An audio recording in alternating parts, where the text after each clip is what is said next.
Hi, everyone. Hopefully that music got you going on this Thursday.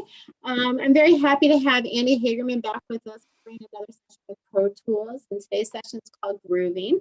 So as you know, some of you are watching us on Zoom. We'll quickly go through those sorry about that.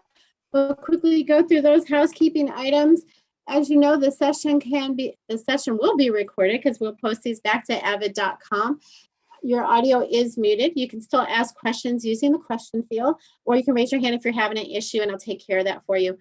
Also, those that are watching us on the social feeds, I'll try to monitor those as much as possible for questions. So we love to see those come in for Andy who loves questions. And so those that are watching, we have people from, the UK, welcome, Brazil, welcome. We're so happy to have you on today's session.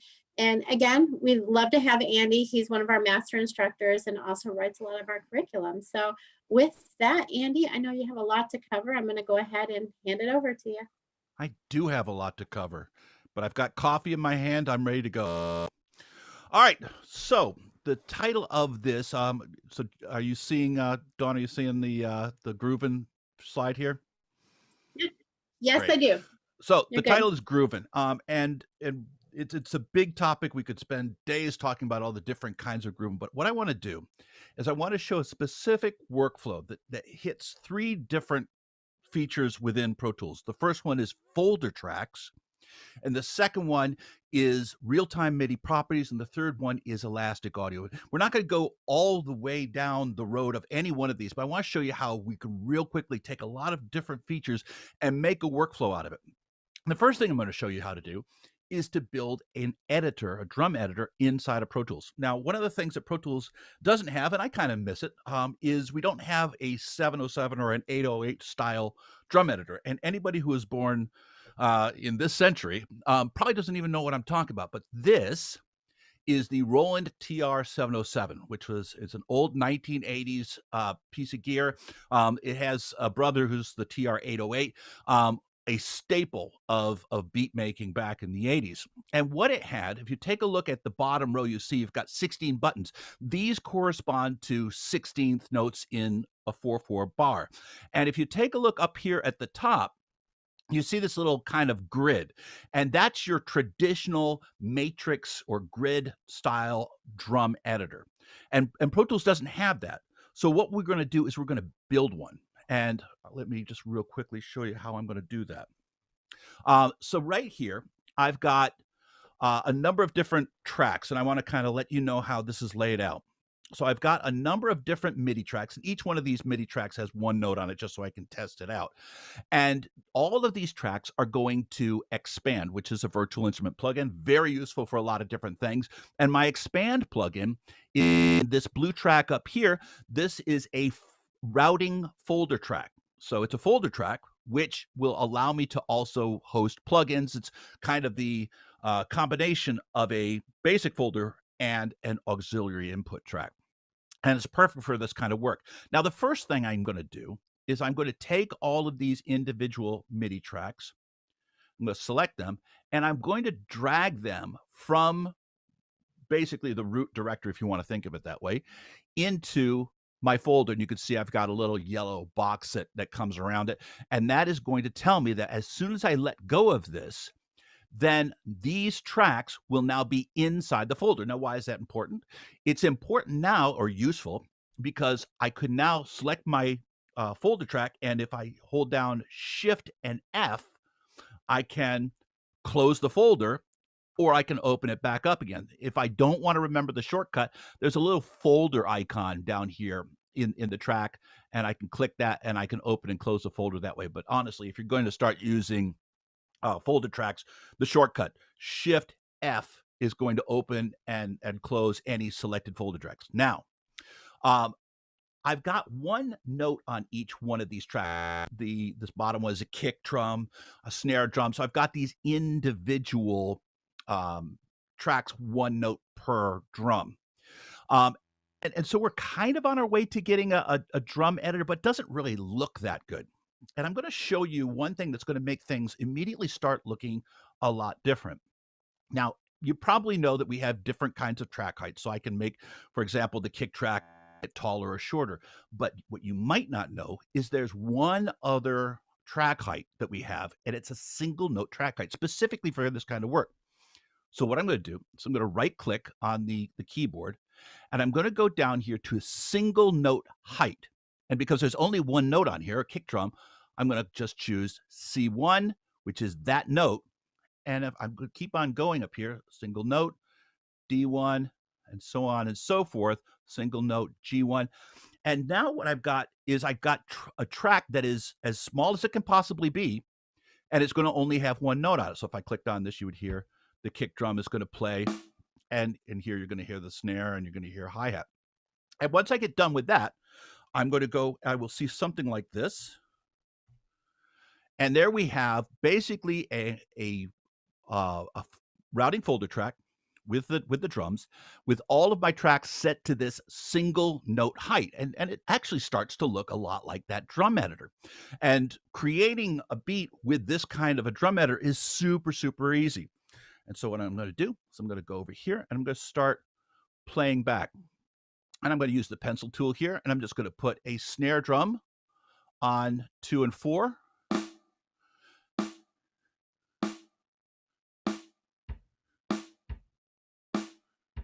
That's not where I want that.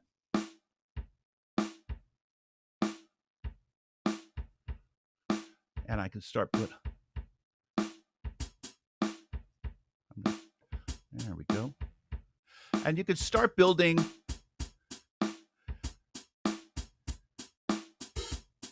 there. Super, super easy to start building whatever kind of loop that you want. And I can continue, and I can, just flesh this out. Now, you might say, congratulations, you've just now caught up to the 1980s.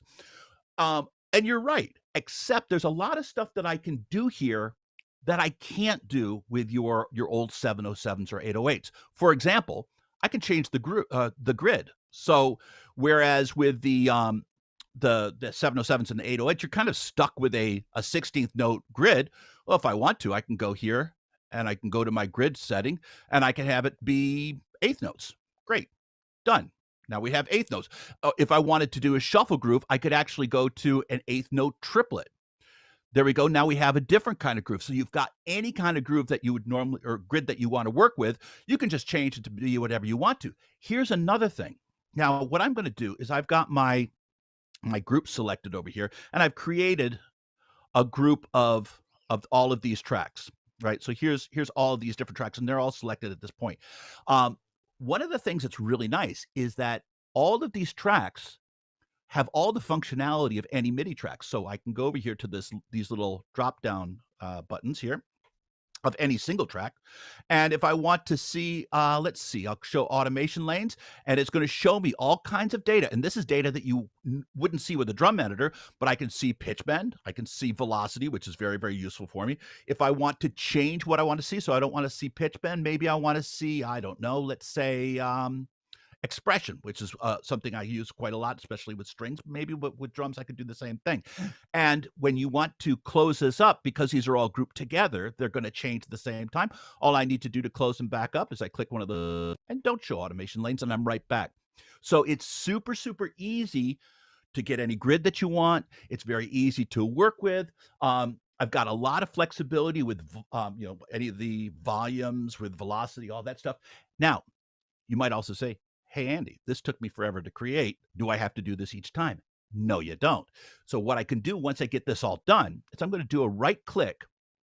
I'm going to select all these, and I'm going to do a right click, and I'm going to save it as a track preset. So I go to track presets. I'm going to call this Live Online Learning Kit. Great.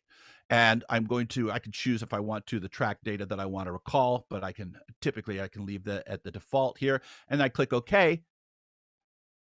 And now what it's going to do is it gives me the ability to recall that as a track. So if I wanted to create a new track, you'll see down here my track presets.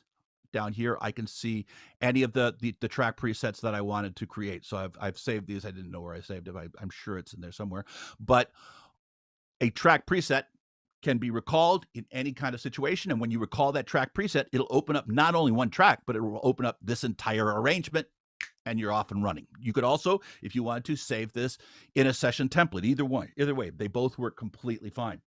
The other thing that you can do here that you can't do on your typical editors is you can edit and you can apply a thing called Midi Realtime Properties to individual tracks or to the whole thing. And you might be saying, Andy, what is Midi Realtime Properties? I'm glad you asked, because that's the second thing that we're going to talk about. So let me go over here. And let me kind of set the stage for you here. I'm going to play a little loop here, and this is another drum kit, but I wrote the notes, with the drum editor right on the grid, not doing anything special, and here's what it sounds like.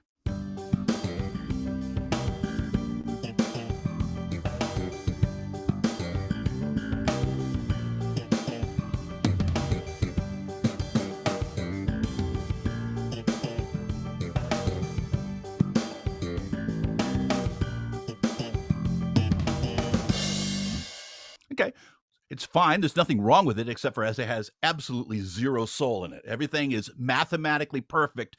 So it doesn't have what we would typically call a groove, which is this kind of dynamic pushing and pulling of time that gives us a kind of a visceral reaction to what we have. Now, what we could do, and many of you guys have probably done this in the past, is you could use a groove quantize. And that's great. That's fantastic. There's nothing wrong with groove quantize. Except for the workflow around groove quantize tends to be very linear. So you would quantize all your notes, and then you would do some other changes. And if you don't like it, you have to undo it, right? So you do things and you see if that works for you. If it doesn't work, then you have to do the same number of undo steps. So typically speaking, in most of our creative process, the creative process tends to be linear and destructive, okay? What we're going to do instead is we're going to use Midi Realtime Properties. And there's two ways that I can use Midi Realtime Properties, and I'm going to go to this drum track down here. One way that you can do it is on a track-by-track basis. And probably the quickest way to do that is going to be to click the Edit Window View Selector, and I'm going to go to Realtime Properties. And you're going to see over here that I've got all these different kinds of real-time properties, and they're already enabled, so I'm going to disable all of these right now. Boom. Okay. There we go. So we'll disable these and start from scratch. Good. Now you can see over here I've got which is quantize. And that's not the only thing that you can do with real-time properties. But unfortunately, it's all you can see with your tracks being so small. So if I wanted to see everything that Midi Realtime Properties could do, I would have to basically get rid of this very cool little single note track height. But you can see here I've got quantization that I can do on a MIDI track. I've got duration I can change, delay. So if I want to just nudge a track back or forwards, I can do that. Velocity and transpose. Now, I don't want to mess around with the size of these tracks here. And I want to be able to process all of these tracks at the same time. So I'm not going to use this real-time properties edit window view. I'm going to use a different way of using Midi real-time properties. And I'm going to hide that because I really don't need it. I'm going to solo this track. And I'm going to go to Event, the Event drop-down menu, and I'm going to go to Midi real-time properties. And what this does is it will either work on any selected clips or any selected tracks. So I could say here I've got 10 selected clips because I've got one clip per track, or I have 10 selected tracks. I'm going to go with my selected tracks. Now the selected tracks in this case are my drum kit and nothing else. Okay. And so what I'm going to do is I'm going to go ahead and start playback. Okay, and let's start having a little bit of fun with this. I'm going to turn Quantize on, and I'll go to Feel Injector Shuffle. Yeah, it doesn't do much for me. Let's go to...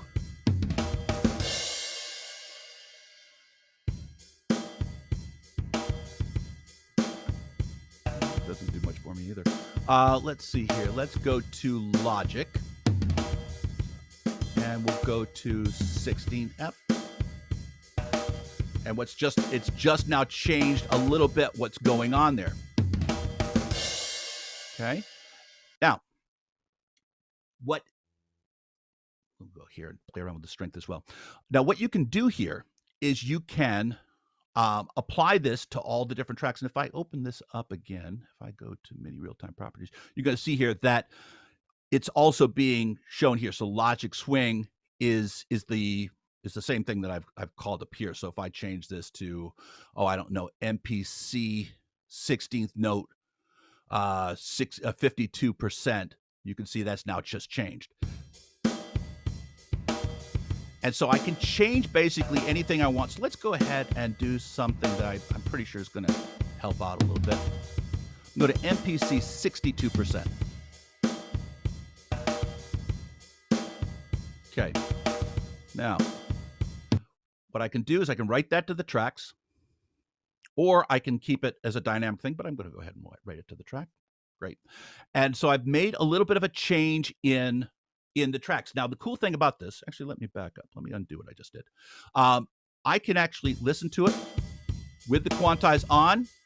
I can listen with the Quantize off. So I can basically turn it on and off, and I can hear what's going to happen with the track when Quantize is on and what's going to happen with the track when Quantize is off. And I can quantize to anything that I want to. I can even go to something, crazy like a grid, and I can change it to quarter notes or whatever you want to. And it's all non-destructive. Okay. So this is going to be a way that you can process your tracks in real time, which means that you can change things in a non-linear way. Now, once I'm done with this, I'll have a groove on the drum tracks, but I won't have that same groove on the bass or the key tracks. So what would happen is if I added a groove to the drums, but I didn't add a similar groove to the audio, then what would happen is my drums and my audio would be out of sync with each other. And I can't do MIDI real-time properties to audio, but I can do the next best thing, and that is elastic audio. So what I'm going to do is the third feature that we're going to show here real quick is elastic audio. Now, the hardest part of elastic audio is finding it, okay? And if you take a look at my bass track, which is the first one we're going to take care of, right down here at the bottom, right by the blue clock, which tells me that it's a sample bass track, right down by the blue clock, I've got a little kind of a little sticking up stick here, okay? And that is your elastic audio icon. And when you click this, you're going to get a choice of different algorithms, which is your next big choice, right? So you can choose, do you want polyphonic, which is good for, basically multiples of instruments. You've got rhythmic, which is good for drums, monophonic, which is good for single instruments like trumpet, saxophone, human voice sometimes. And then you have varispeed, which changes pitch when you change the speed. So in other words, if you go quicker, then the pitch goes up, kind of like a tape deck or a record player. And I'm not going to use that. The last one that I have is X-Form, which will often, but not always, give me the best result. And I'm not going to choose that because it only works in a rendered format. And I want to make a couple little changes, and I want to work fairly quickly. So what I'm going to do is I'm going to go with polyphonic. And you can see here that it's turned on. Great. Most of my work has been done for me. Okay. And so what I'm going to do is I'm going to select my clip. I will go here to event operations, and I'm going to quantize.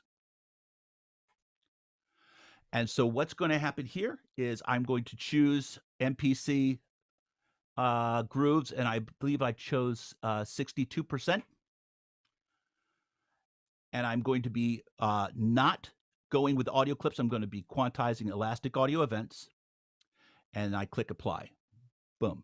And you can see here that the audio just moved a little bit, just a tiny, tiny bit. And so now it's adjusted itself to match the same quantization that I've done using MIDI real-time properties with the drum MIDI. So let's listen to this bass on its own.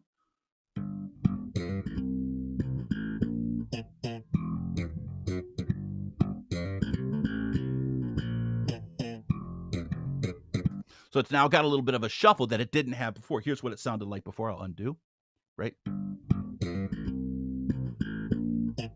So it's a lot straight, and then I'm going to redo what we did.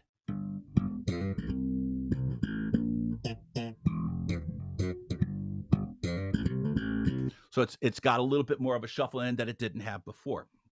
Now, The next thing I'm going to do is I'm going to take a look at, and this is the last thing I'm going to do, is I'm going to take a look at my key sub. Now the key sub, you can see here, is a folder track. And inside that folder track, if I click this, you can see I've got a pad, which sounds like this. There's not a whole lot of rhythmic motion in here. That's not a problem. So whether or not I choose to quantize that is probably not going to be an issue. But the arpeggiator is going to. It's a nice little guy. But if I listen to this in the bass at the same time,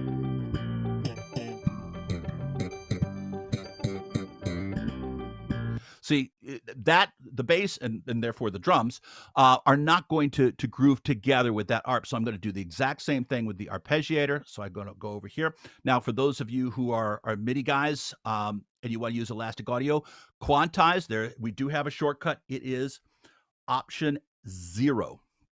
Okay, Option and the 0 in the QWERTY keyboard. So I'm going to go to Quantize. It stays on the last Quantize you used. So I'm going to go here with elastic audio events. Now I have a problem, and this is where people can make mistakes, is I don't have any elastic audio events in this because elastic audio is not turned on. So the first thing I'm going to do, I'm going to leave that right there.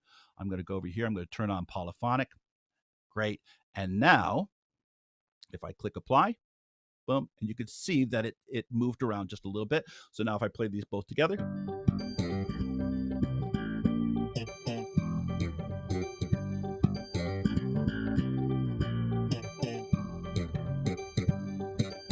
so that's all grooving together. And because it's got the same quantize as I've got on MIDI Realtime properties, now all those elements, the arpeggiator, the bass, and the drums are going to work together. And the drums, remember, I created with my handy dandy do-it-yourself drum editor using one note track heights and your handy dandy little foldable routing folder track.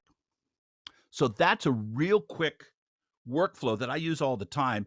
I usually use your regular drum editor like this to create kind of an idea of how I want the drummer to play, knowing that it's going to be on a static kind of groove. Then I do a groove quantize of that drum so that it has a nice little pocket to it.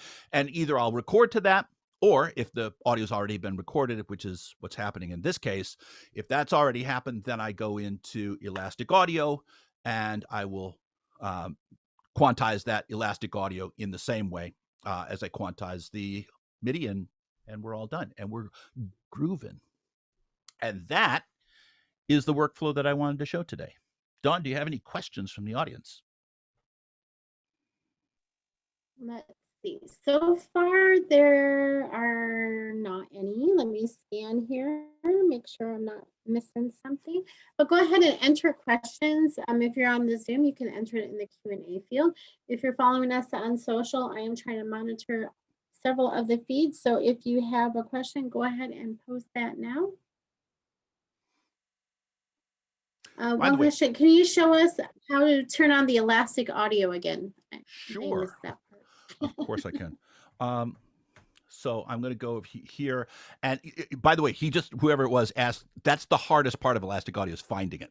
So I'm going to turn off elastic audio. So this is the bass track. I will revert. That's what I'm going to do. So this bass track, if you take a look at the bass track, there's the bass track selected. Okay. If you take a look at the top row, you've got your record and solos and mutes. The thing right underneath it is your view format, and then you've got your automation mode. Right underneath that, at the very bottom of that track, is going to be kind of a gray box. That's where your elastic audio algorithm choice is going to be. And what you're going to do is you're going to click on that little icon there, boom, and then you get your choice of whether or not you use Polyphonic or whatever. And I'll just use Polyphonic just because it's easy and it's real time. And that's how you turn on elastic audio. By the way, one thing I forgot to say, and I'm gonna basically cross promote. If you take a look at your groove quantize, you can see here I've got the Cubase style grooves, which are included in Pro Tools, Feel Injector, Logic, and MPC. Then I've got VH Runnin', which is Van Halen's Runnin' with the Devil, by the way. And I've got Mako's Cheesecake Shuffle Blues, which is a swing song that I did. How did I get these groove templates in here? I got them in here by using Beat Detective.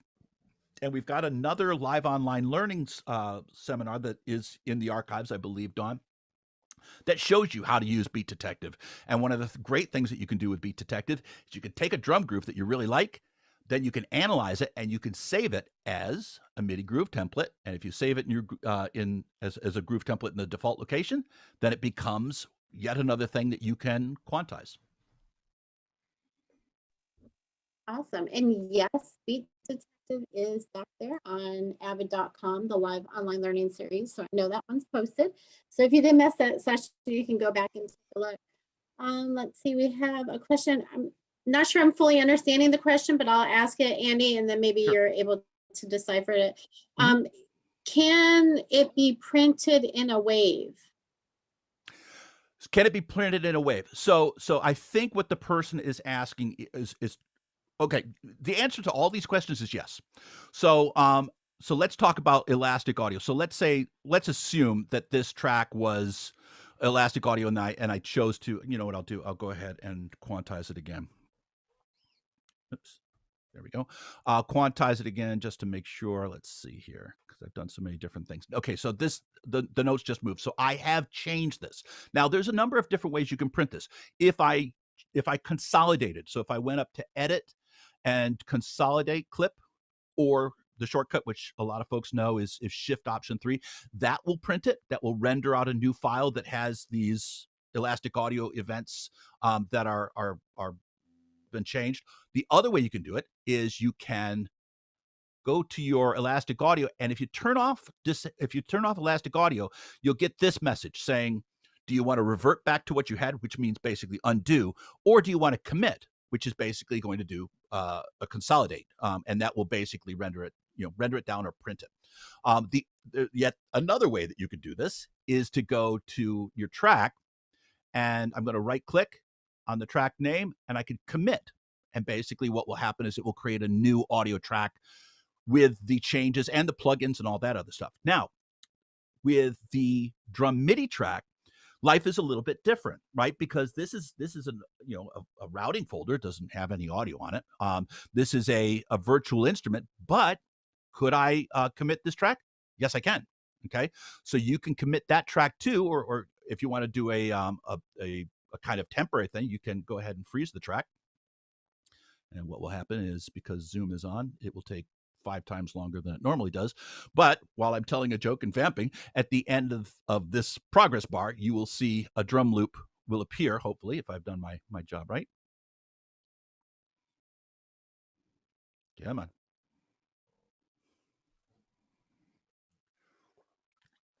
But there you go. And so what you're seeing, basically what I have done is I've recorded, I've rendered, I've bounced, however, whatever you want to say to it.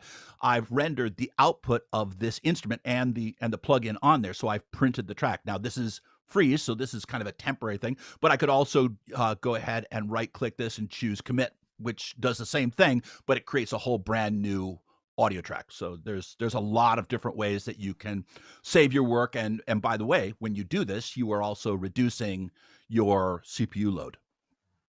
So I think I answered that question. I believe you did. And we have one other question, and we'll see how you can condense it. And I believe we also did a session on this one, Andy. Can you go over the folder track deal of how to create folder tracks? I can. So there's 2 different kinds of tracks. I'm going to hide all my tracks here. And I'm going to create for myself. You can put anything in a folder, just like on a computer system. You create a folder. You can put doc files in there. You can put WAV files in there. A folder is just a folder, right? And so what I'm going to do is I'm going to create, let's say, 3 audio tracks, 2 aux tracks, and 1 master fader. Why not? Let's live risky. Okay, great. And so now I've got basically all this stuff, which I put inside of a folder already. So I've done it the wrong way. I'm a foolish man. All right, so here we go. So now I've put these down in the root directory. So I've created these tracks.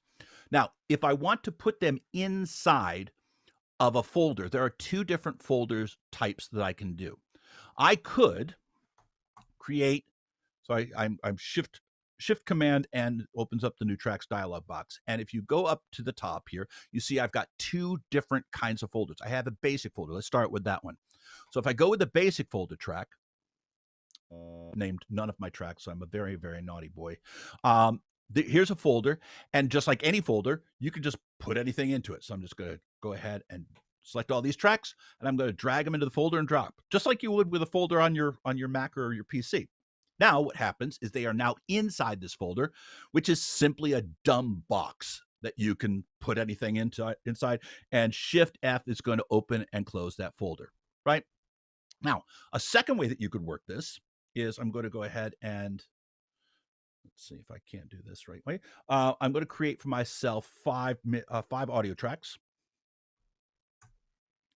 And these are, let's say, dialogue tracks. Let's move into the post world. And let's say that these tracks are all part of my dialogue subgroup. Now, if you've ever done subgroups before, you know that usually what you'll do is you'll set the output to be a bus, and it'll be routed to an auxiliary input track, and the auxiliary input track will have the same bus. So basically, the outputs of all of these tracks is going to an aux track, right? We do that all the time. Now, a routing folder is exactly the same as a basic folder plus an aux track. So what I'm going to do here is I'm going to create a new track. There's a lot of different workflows that I could do, but this is the most direct, perhaps. And I'm going to go over here, and I'm going to go to a routing folder. And notice the routing folder has stereo and mono. Great, fantastic. And I'll call this, because it's about time that I started naming tracks, I'm going to call this DX sub. Great, brilliant, boom. Now, same kind of thing. I'm going to put these tracks inside. Now, I could drag them in and then reset the outputs, but here's maybe a little bit of a slicker way to do this. I'm going to select these tracks. I'm going to hold Shift Option, which does whatever I do to one track, it'll do to all the tracks. And I'm going to right click, and I'm going to move to, and I'm going to move it to the DX sub. And that pops it in there. And then what I'll do is I'll go ahead and I'll hold down the Shift Option as well. And I'll go ahead and route this to track. And where is DX sub? Where are you? There you are. Boom, DX sub.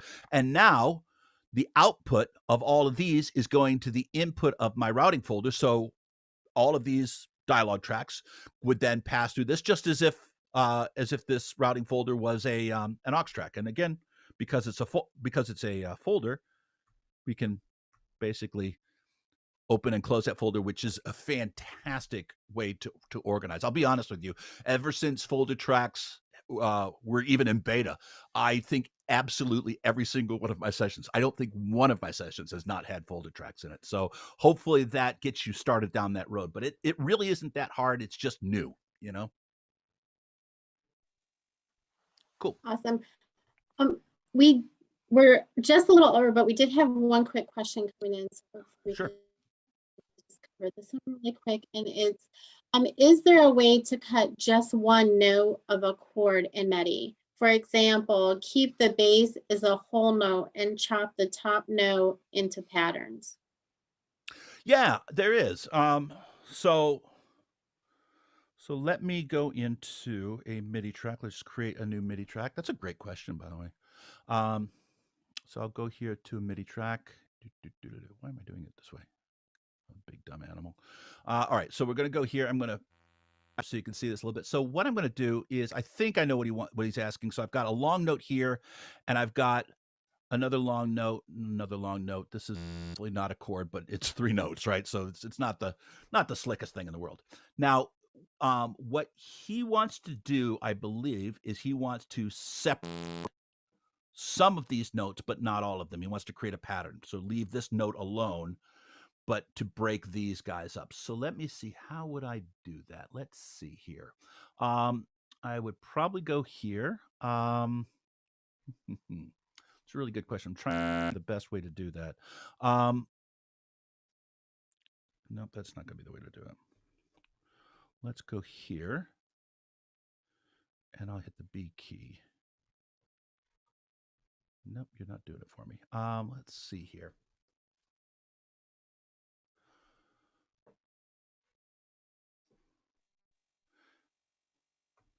So Maybe we need to have a session on it. Yeah, maybe. So I'm just thinking out loud. So what I could do is, let's say I've got my chord. Let me undo what I just did. Okay, so I've got my chord. So these three different notes, and what I'm going to do is I'm going to select where I want each one of these notes to start, hitting the B key. Okay, so the B key is simply the same thing as but the break, separate notes. So the B key is just a way to separate. Now, what I'll do here, probably what the person wants to do is make these maybe a little bit more staccato. And so what I'll do is I'll select all these guys, I'll trim these, and it'll trim all the selected notes. Now, the big question is, yeah, but I've just also cut these as well, right? So now what I'm going to do here is I've got this selected, and one of the things you can do with MIDI that you weren't able to do before is you can consolidate, just like audio. So I'm going to go here again. You could see consolidate is right over here, and it says actually consolidate notes, but the shortcut is the same. It's Shift 3, and what will happen is it will basically heal those separations, right? And it takes that broken up note and it makes it a single note. So what I wind up with at the end is these other notes have some sort of a rhythmic content to them, however I want to deal with it. And by the way, all these notes are now changeable. So if I wanted to, I could move these up or do whatever I want to. And this note was broken, but I, with Consolidate, was able to undo that break. And that's probably the most direct way to do what you want to do. There's other ways you could separate notes out, and there's other features that can do that job, but I think maybe that's the quickest way to do it. I like questions like that. That's good. So That's a good question. That was a really good question. Yeah. So let me go ahead and I'm going to go ahead and share the calendar. That is. Go ahead and stop sharing. Boom. Here. Whoops. So hopefully everyone can see that. We do have Andy next week as well, and he's going to be covering using Clip FX in Pro Tools, and then we're going back to Media Composer March 11th. So those of you that may be covering both sides, we also have Media Composer. So Andy, thank you so much. If you guys do have other questions that we didn't get to or ideas for sessions in the future, drop us a note at liveonlinelearning@avid.com.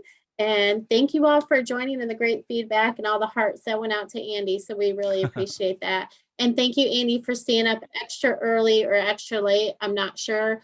But thank you for doing today's session. We really, really appreciate it. It's always my pleasure. I love doing these. All right. We'll see you all next week. Have a good one. Thanks, Andy.